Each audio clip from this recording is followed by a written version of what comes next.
I remember I had a client. He wanted his partner to be the happiest person when she saw a ring. And the partner in question happens to be my friend. And she wanted this ring that was going to give all of us blood pressure. Like, this rock had to be rocking. He even extended the budget. And then I asked him, I said, oh, how are you going to propose? And he said, I'm going to order a ring, a £1 ring from AliExpress.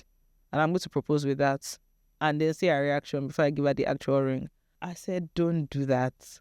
Please. I thought he was joking, but he did. He did it. He ordered this AliExpress ring. He proposed to her with this AliExpress ring. And then she called me and she was like, I was crying. I was like, oh, why were you crying? She was like, I was crying because the ring was so ugly. But I couldn't tell him how bad the ring was. So I just said, yes. And then he brought out this other ring and she was like, blown away. I can bet you she will never ever forget that proposal in her life, because that ring was a nightmare ring. She said she was like, she threw it away immediately so it won't change his mind.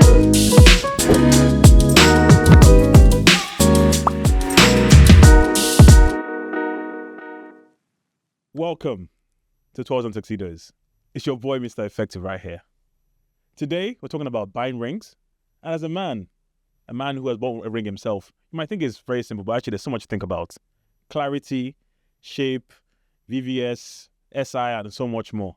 Today, we have an expert, Adesua, founder of Mikoya, who's going to take us through the process, how she helps her clients to buy rings. How did you get into the diamond ring business?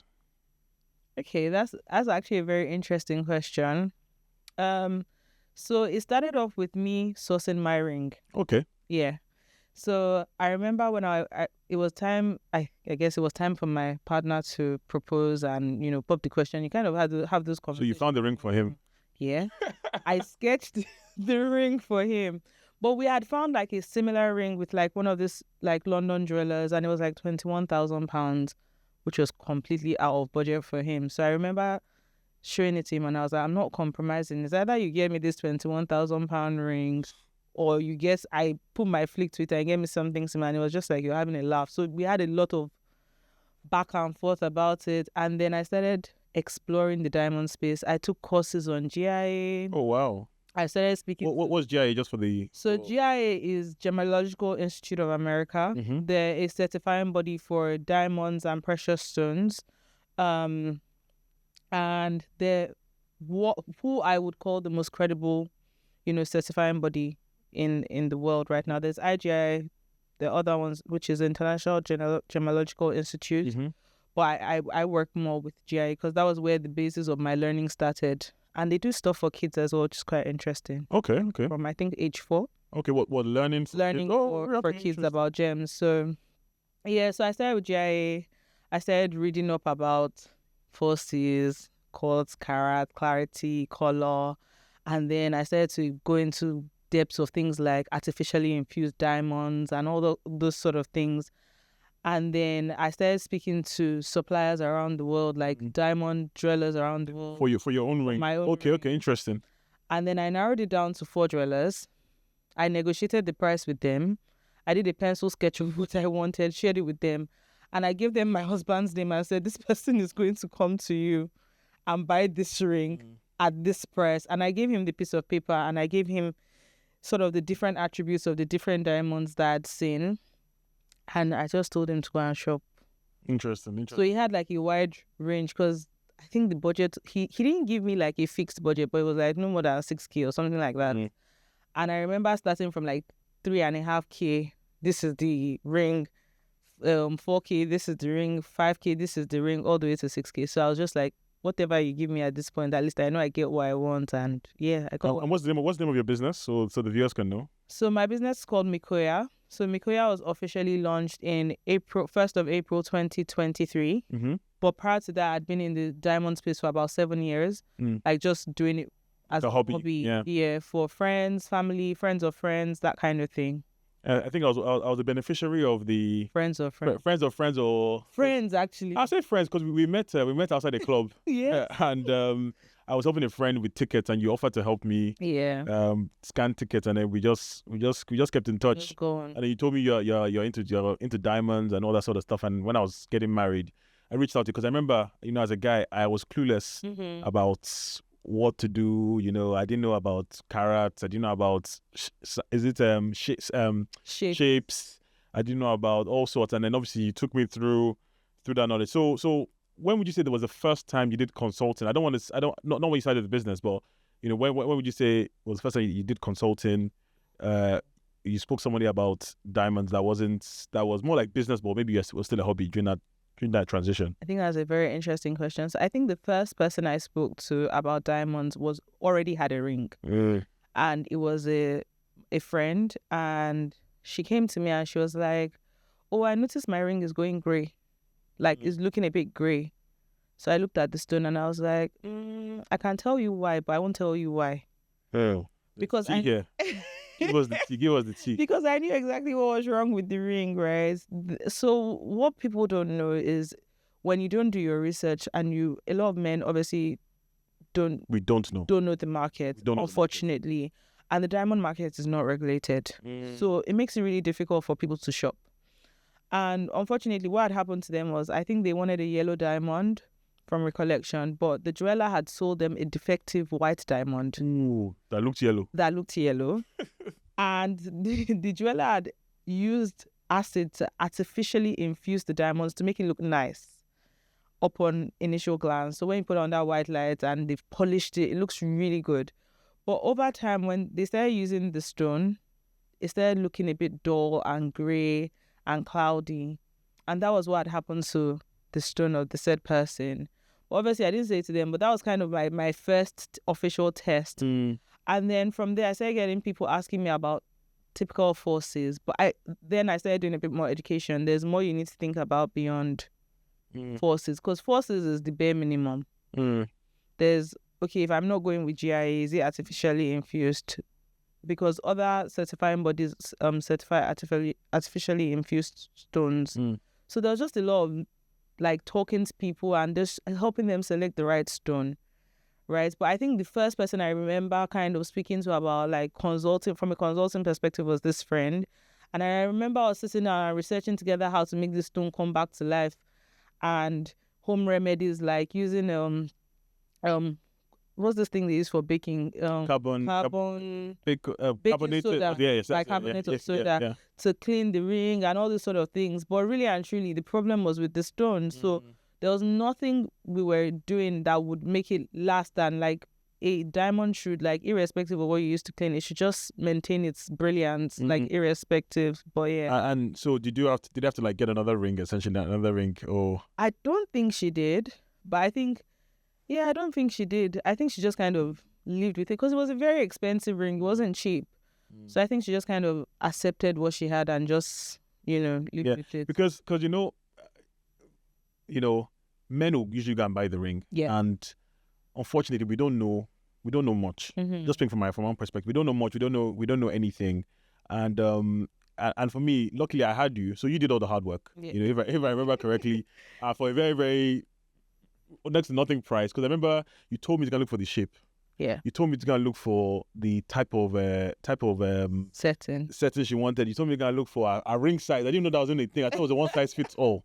You told me to go look for a ring size. And I asked you, how do I look for a ring size? So I can either go shopping with her and we test rings, or ask a friend to do it for me.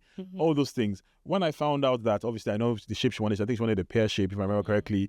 Then you now designed it, and I remember you designed it, and then you now put like studs, like diamond studs in the actual. I didn't know about band as well, and all these things. So there's so much, out there. So what's your advice to men to find out where to go and find information at the initial stages? If they cannot, obviously they can reach out to you, yes, and we'll put all your socials and everything there. But what is the first step they can do to kind of just educate themselves? Because there's so much fraud out there. Like you said, it's not a regulated market. So what would you advise as a first step, just to gain understanding of what they should be doing as a step by step or guide? So I think for me, thank God we're in a world of ChatGPT. Yeah. ChatGPT is your best friend. Honestly, start there. Like, start with asking, okay, I want to buy my partner an engagement ring. I don't know what to look out for in the diamonds or in the design she wants. Upload a picture to ChatGPT. do whatever you have that conversation, consult with ChatGPT. And I think ChatGPT is taking a lot of our work because a lot of people now know that they can ask questions, right?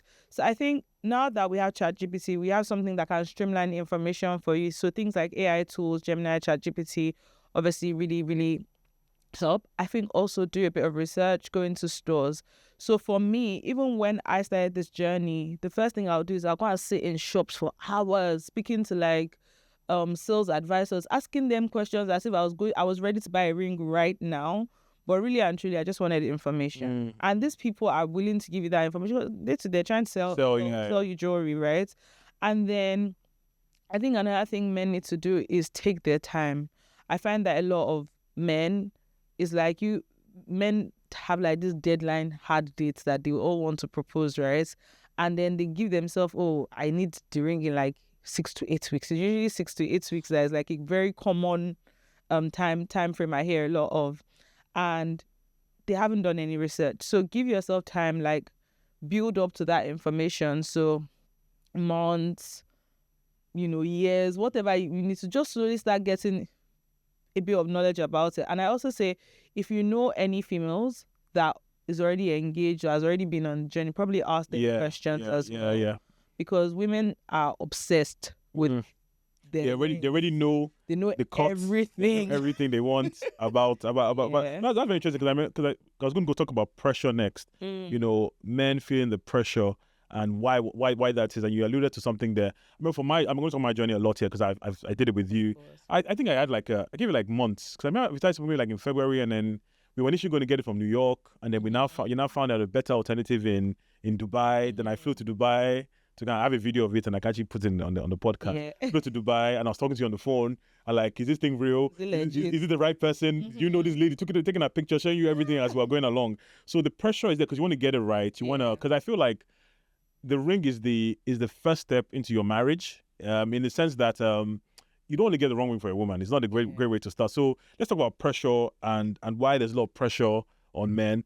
And the first one I'm going to ask you is around, this 3 months salary thing. What is your take on that? I think it's absolutely ridiculous. I don't know who came up with that rule. But I think I also heard that like the guy is supposed to use 3 months of his salary to purchase the ring, and then the woman is supposed to buy him a watch 6 times the price of something ridiculous. Like, who came up with these rules? Everyone just coming up with their own ideas. I always say to people, my clients, I'm going to speak from working with my clients. Yep. I always say to my clients, have a budget. When you're coming into this whole experience, go into it like you're going to shop a Rolex.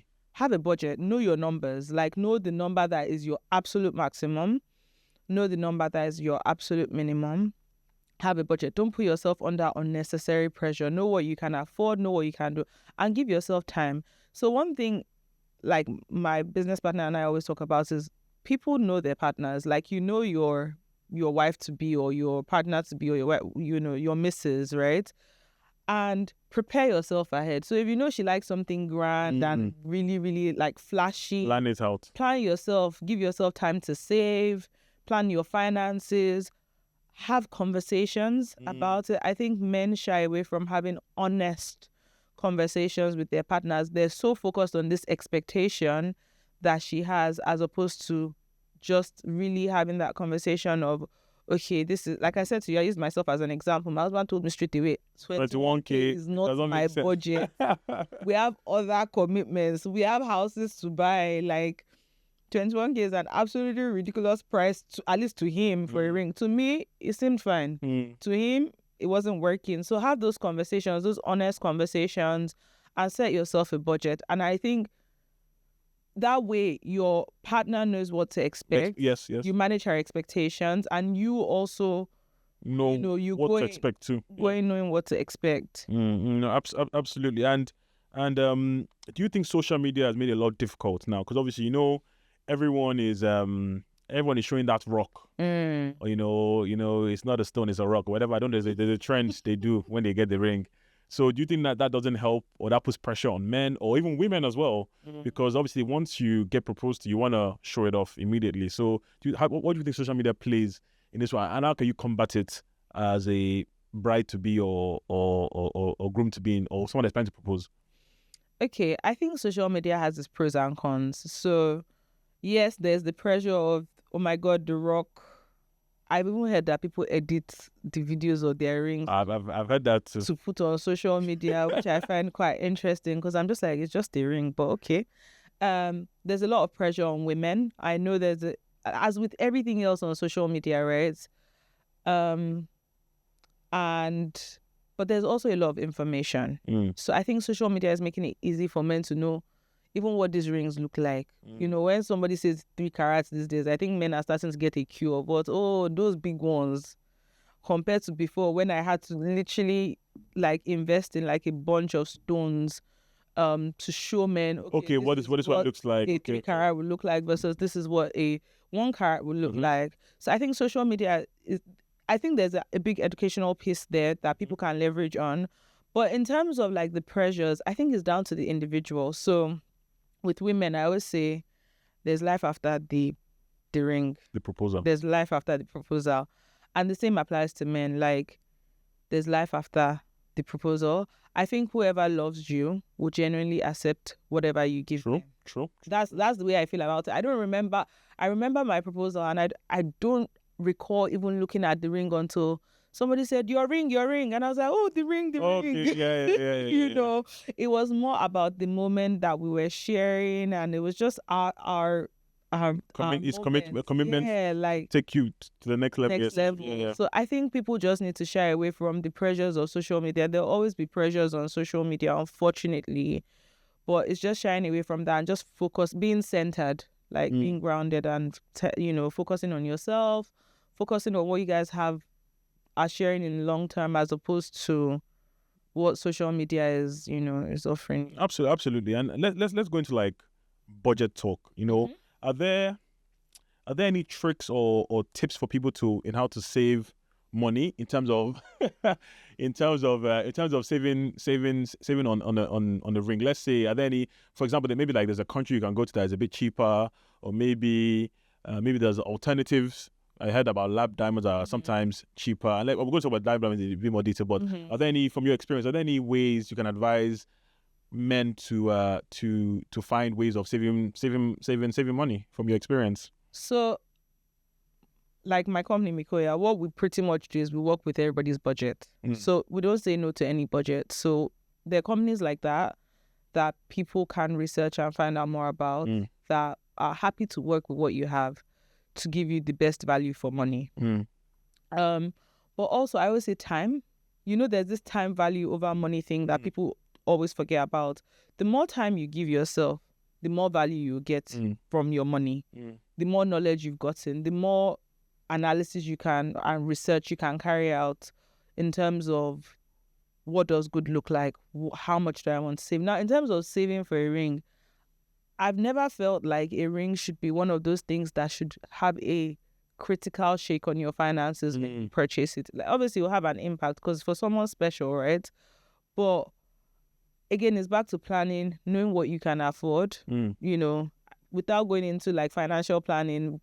Do a budget, plan yourself, know what your partner is like, because I think that's a big thing, because a lot of women have grand expectations today, like you said, with pressures from social media. So if you know your partner likes a rock, plan yourself in time to save for a rock. Don't come to dwellers and expect them to be able to manipulate you to create a rock for a little stone. Yeah. And then in terms of locations, obviously the UK market is not the most is not the most competitive market in terms of like purchasing diamonds as the US. There's Dubai. But also with those ones, you have to be really careful because you have to know who you're buying from and what you're buying. So there are pros and cons to everything. But I always say look for a legitimate like jeweler, someone that is willing to sit with you and just kind of explore with you, and then make sure that you are honest about your budget. Negotiate. Don't be ashamed to negotiate. Even when you go into like goldsmiths, people don't realize they can actually negotiate. Like, tell them, no, I can't afford 5K. I want to pay 4-5. They'll make a wiggle room for you sometimes in ways that you don't imagine. And there are also like cost saving tools. Like for me, I'm a bit of a bargain finder. So I like a good top cashback. So if you want to buy it online, I find with Goldsmiths, you might get 12.5% cashback back when you purchase Okay. something online on top cashback. There are things like that you can use to save money. I know some people use tax Yes. as a way, so buying in a different country or One of finding those. somebody exactly. There's so many ways around it. But it's even about knowing those ways that exist, to be honest. I think knowledge is really power. And the more people know, the more power they have over their ability to make that financial decision. Yeah. Now let's talk about lab diamonds versus mine diamonds. I remember I was, as an Ijebu man who likes to save money, I was interested in getting a lab diamond because apparently it's the same composition chemically. And my wife is pretty easy. She's not going to say it wasn't mine. Someone didn't sweat for it. It was made in the lab. So, why is there stigma on both? And what is your position professionally, maybe personally, or maybe it's a bit of both? I just want to hear that out because I think there's a stigma on lab diamonds where either men or women don't want to say their diamond is a lab diamond, but it's still the same components from a chemical perspective. So I think I'll speak for myself first. So for me, nothing beats the authenticity of a natural stone, of something that is not man-made, God-made. And I know people have this stigma around blood diamonds, but like I said, there's certifying bodies that certify the stone. Okay.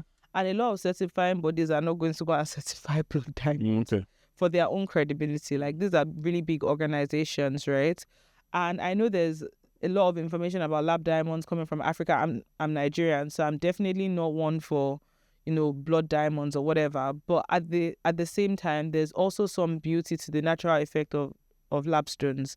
Now, on the flip side, there are people that care about the earth and, the environment and what mining does to the earth and all that kind of stuff. But with the way technology is moving, that is changing.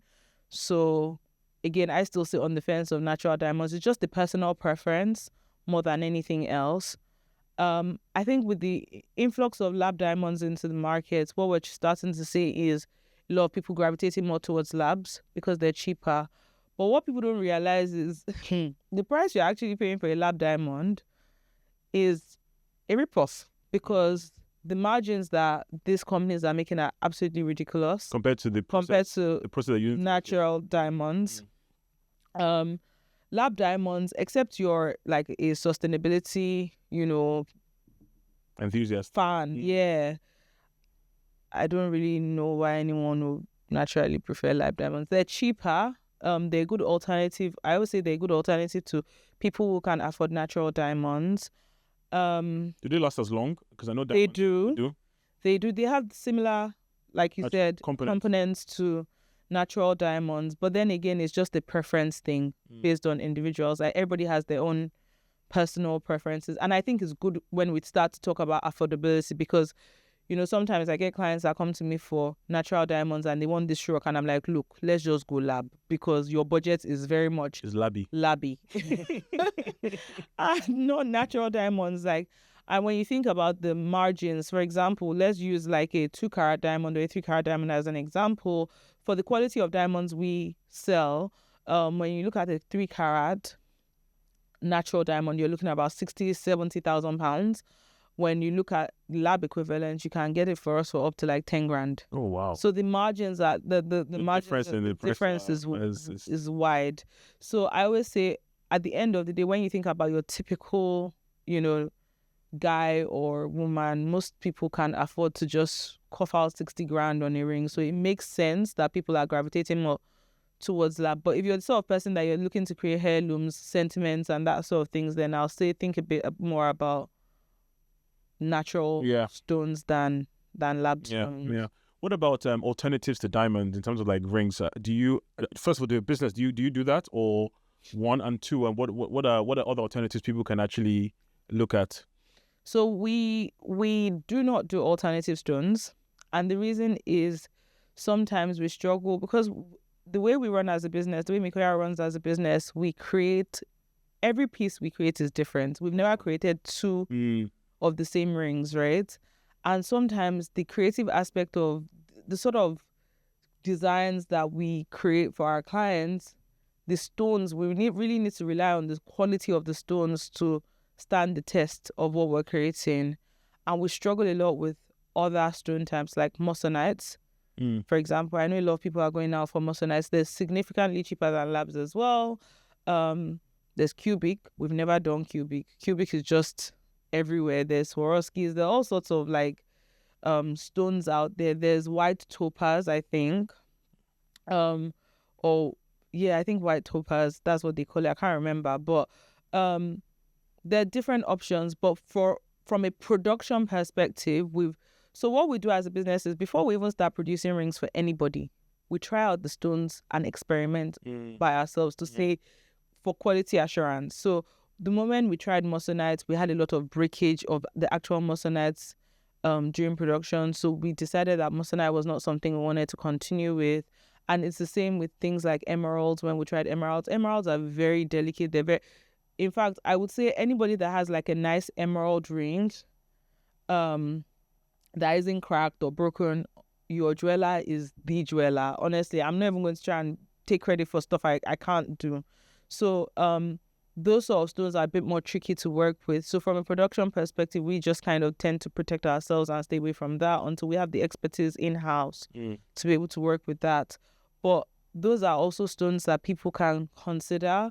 I think those stones tell a lot more of a story, in fact, than the generic diamonds. Because I know there was a client we had that wanted emeralds because him and his partner were born in May.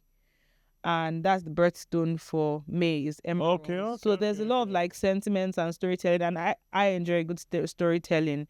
So those sort of stones are there, but you just make sure you work with a jeweler that is able to, kind of work with them, because most jewelers really struggle to keep them, or even most people that buy them, especially the bigger they get, the more damage prone they get. So people struggle to maintain them long term. So that's what we've seen what I've seen from my experience. That's interesting. And then from a making a special perspective, what have you seen? Like I don't know. I don't know the industry. I don't know the industry. Maybe like in the ring, you write the bride's name, inscription. I don't know what are the special things that don't cost a lot of money but can take your ring to the next level. Like this story you just told about, a couple where they're both born in May and they wanted to go for an emerald stone. What have you seen from your experience? Sorry to put you on the spot. No, it's okay. So Mikoya, we offer free inscriptions on all our rings. Okay. I missed that. Yeah.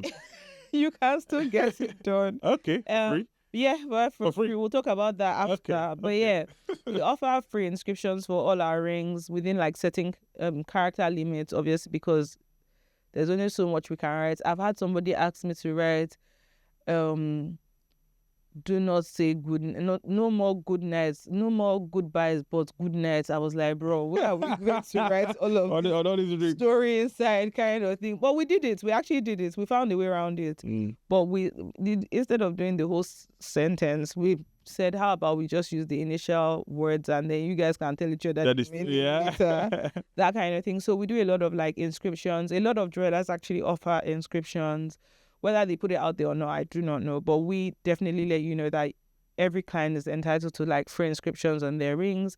There's some people that ask us to kind of incorporate like precious stones, like maybe if your wife is born in like November or whatever, we put the birthstone in their ring to kind of just add a little bit of sentiment, so we can hide it at the bottom where you have the setting and you have where the diamond is, so we can hide it at the bottom somewhere there where she's the only one that can see sort of that element to it. So we could do a lot of storytelling with rings when we start designing them as well, where maybe the center stone is a diamond, the side stones are emeralds or whatever stone that really tells a story for you guys. We do black diamonds as well, because some people just have those preferences. So it's all about, when it comes to storytelling, as far as you have a good creative designer, you can tell a good story with your ring and really, really keep that sentiment between you and your partner. Awesome. Has there been any ring delivery gone wrong stories you have, or if you want to share anyone that will not compromise your business, or any difficult clients that you've had, or any interesting story that you think you would avoid next time, or just something that you can share with us that would not compromise? So because of the nature of my business, I see all sorts. I always tell people, see finish is real, right? So we've had like really difficult clients. We've had, obviously we're a small business. We just started. We're not as big as your, high street store, your Hatton Gardens, fancy guys and whatnot. So we've had all sorts. I think I'm trying to think of my worst story. I think there was a client we had. I wouldn't even call this client a bad client. I think this client was actually a very sweet client, but just very troublesome. Mm.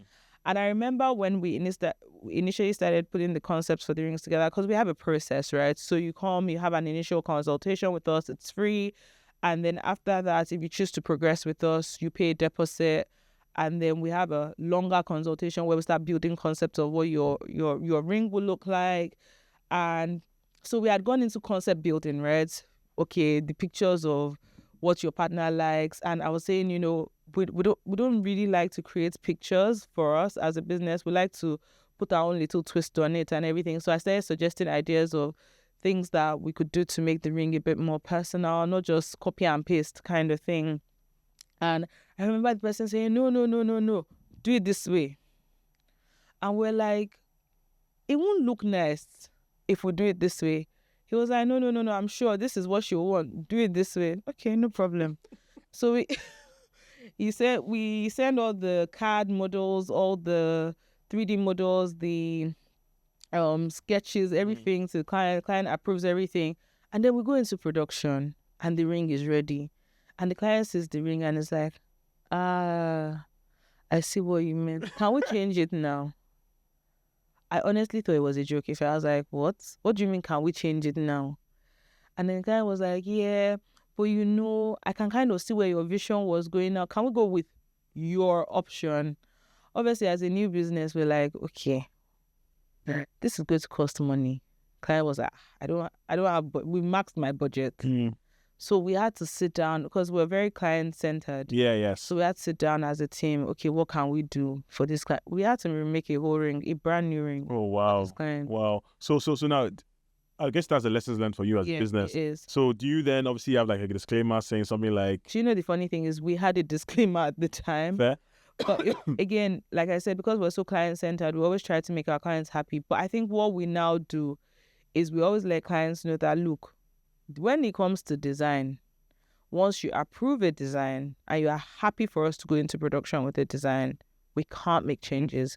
Because at first, what we were trying to do was to try to see if we could change the design without changing the ring. But what started happening was the ring was getting more and more damaged in production. Okay. So we had to completely change the ring. But obviously, the client was very happy, very grateful. But I was just like, look, this cost us too much money. And our factory team was not very happy about it. So we're just like, let's not let this happen again. So I think when clients come to us now, very clear with them that, okay, guys, this is the process. This is how we follow it. If you decide to change anything after this stage in the process, you're pretty much buying a new ring. Mm. So we make that very clear to them. But I also sympathize with people because that ring was very, very, very, very unique. Mm. So I sympathize with people like that because sometimes you have the vision in your head, but then it takes a creative to see that there's, how see it come to life. And also when you have a vision as a customer, you as a professional, you know what will work and what will work, and you know what is to look like at the end. So it's just managing the client and meeting them in the middle, so they can show that. So we don't have to create something that doesn't look like it comes out. Absolutely. Has there been cases where, you've done a ring for a client and in the future they want to change? Maybe like obviously you get married at a young age and then that's very common. Yeah. In fact, what I would even say is most women outgrow their ring after the first year. What do you mean by outgrow? So outgrow in the sense that whole hype of the ring that is like, oh, my engagement ring, oh, flash the ring, all of that dies usually in the first year or two of being married. And a lot of them now start to either, for me, for example, I only wear my ring when I'm going out to like an event. I don't wear a ring the end. I'm not really the type of person that you catch in Waitrose or Sainsbury's with my ring on, or even going to the office with my ring on. So a lot of women tend to have that. Then also, I think something people don't realize is when women get pregnant, this rings become an issue because your fingers are bigger. Most women, not all women, but your fingers get bigger and your ring doesn't fit. So you have to wait till after you have the baby to be able to let all that water weight come off to be able to wear this ring again. And in that period, some of them outgrow their rings as well. A lot of them outgrow it in design. Oh, it's old. It's not really what I wanted. Yeah. You know, and some of them outgrow it in size. So you find that's why you see people doing 50-year wedding anniversary. They have vow renewals or whatever, and they have new rings with it as well. So it's not unusual. I've had a client that outgrew hers before, like in the first year of marriage. I was like, I want something different. This one's a bit, it's not really my style anymore. So it's not. I guess it goes back to your point, about don't go and break the bank on top of this ring for the proposal, because you said in a year's time. The bank to patronize our business. Of course. But and truly, in a year's time, it can change. It's just a moment in forever. I think it's just like any other jewelry piece. If you think about it, it grows. Your style changes. Yeah. No, absolutely. Is there is there one thing you've noticed from men, underestimate or they forget about when buying a ring? Something that you've seen common in your experience that you can just share here that, men are always forgetting about or they underestimate. I know budget is always you might have a big idea of what you want. I think they forget themselves. How do you mean? In the grand scheme of things, because at the end of the day, you're proposing to somebody.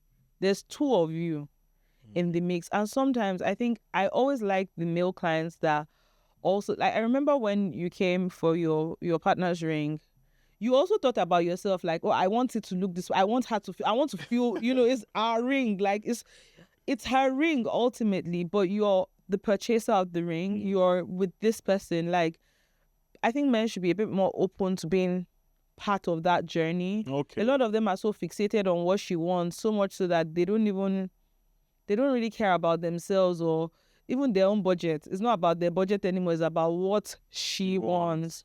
And I think men need to remember themselves in the process of everything. I think also storytelling is really important because sometimes the story really, really amps the ring to the person you're proposing to. I'll tell you a story, right? This one, hopefully when she listens to this podcast, she'll laugh about this. I remember I had a client and bless him, amazing client. He wanted his partner to be the happiest person when she saw a ring. And the partner in question happens to be my friend. And she wanted this ring that was going to give all of us blood pressure. Like, this rock had to be rocking, And I remember the back and forth. But he even extended the budget, he was willing to go all out for her. And then I asked him, I said, oh, how are you going to propose? And he said, I'm going to order a £1 ring from AliExpress. And I'm going to propose with that. And then see her reaction before I give her the actual ring. I told him, I said, please, that's too risky.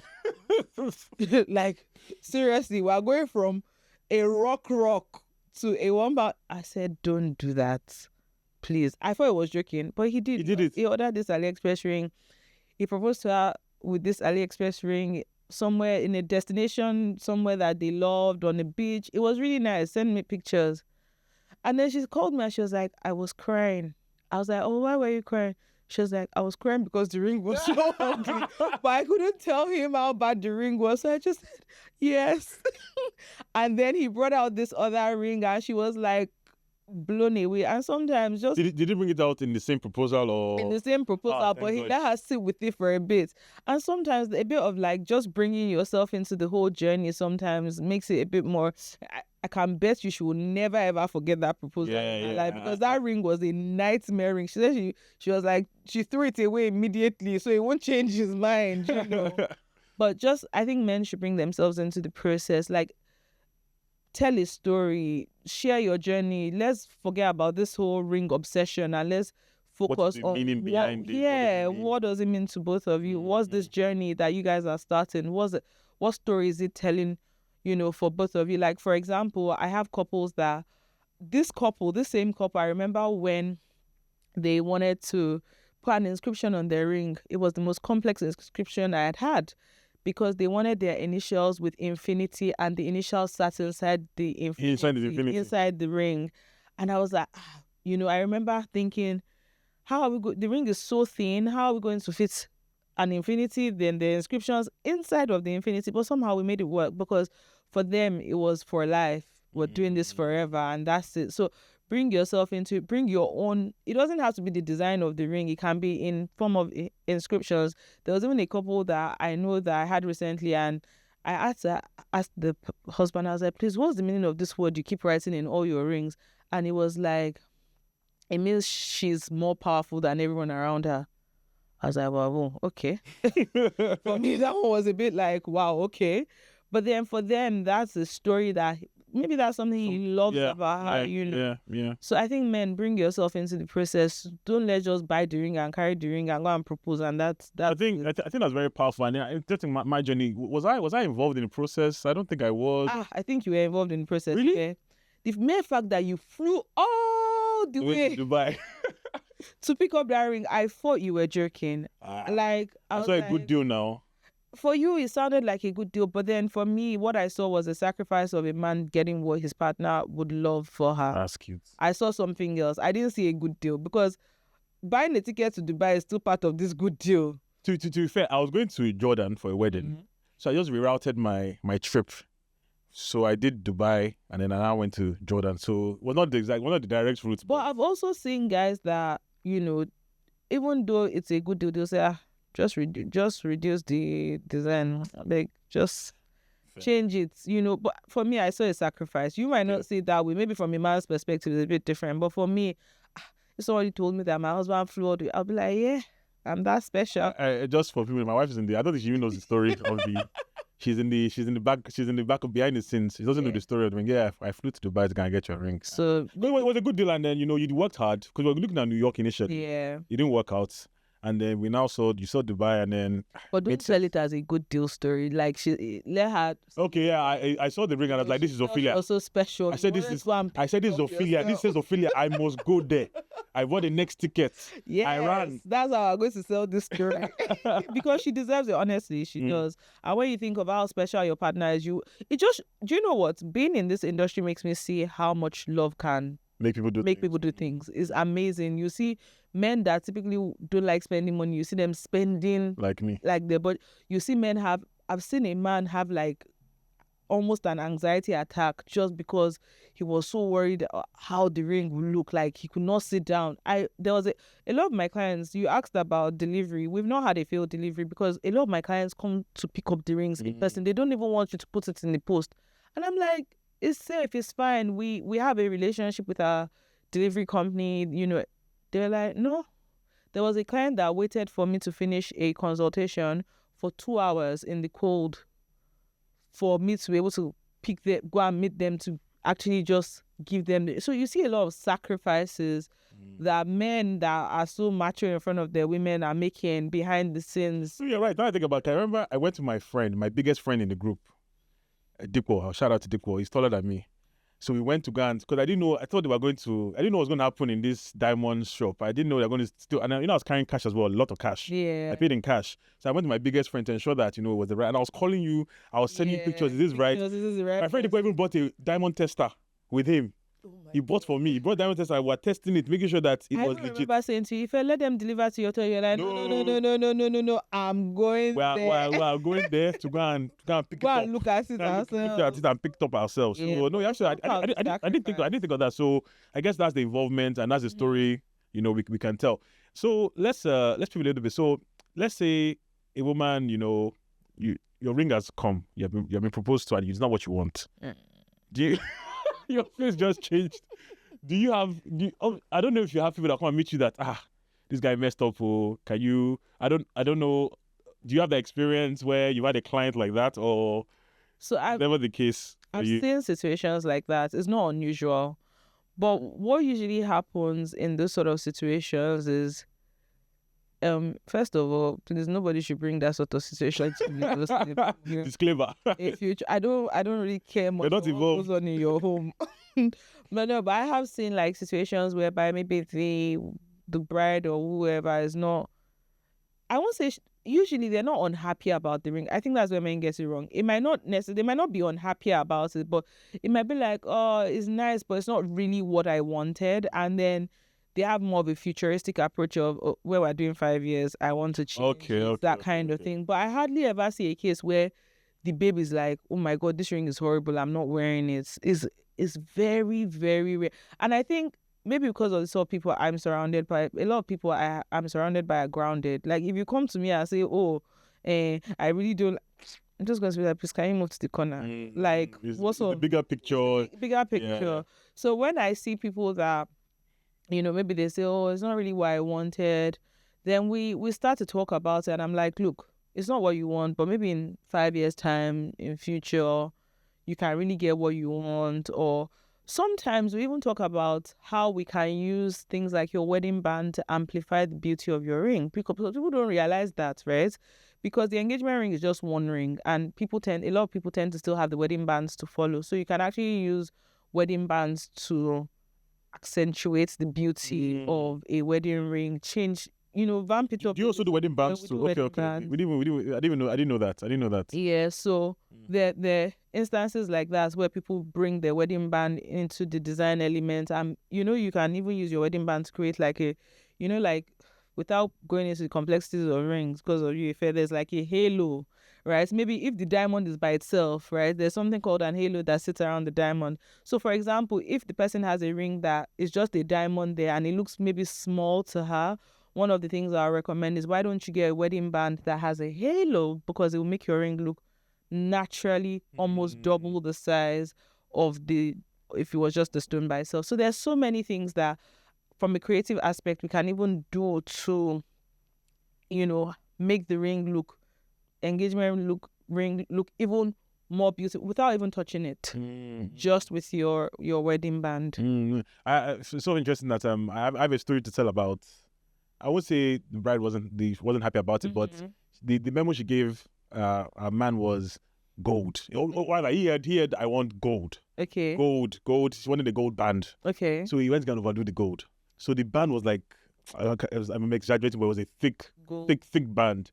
Obviously, he proposed and everything, and then she now told me that, oh boy, this band is a bit too thick.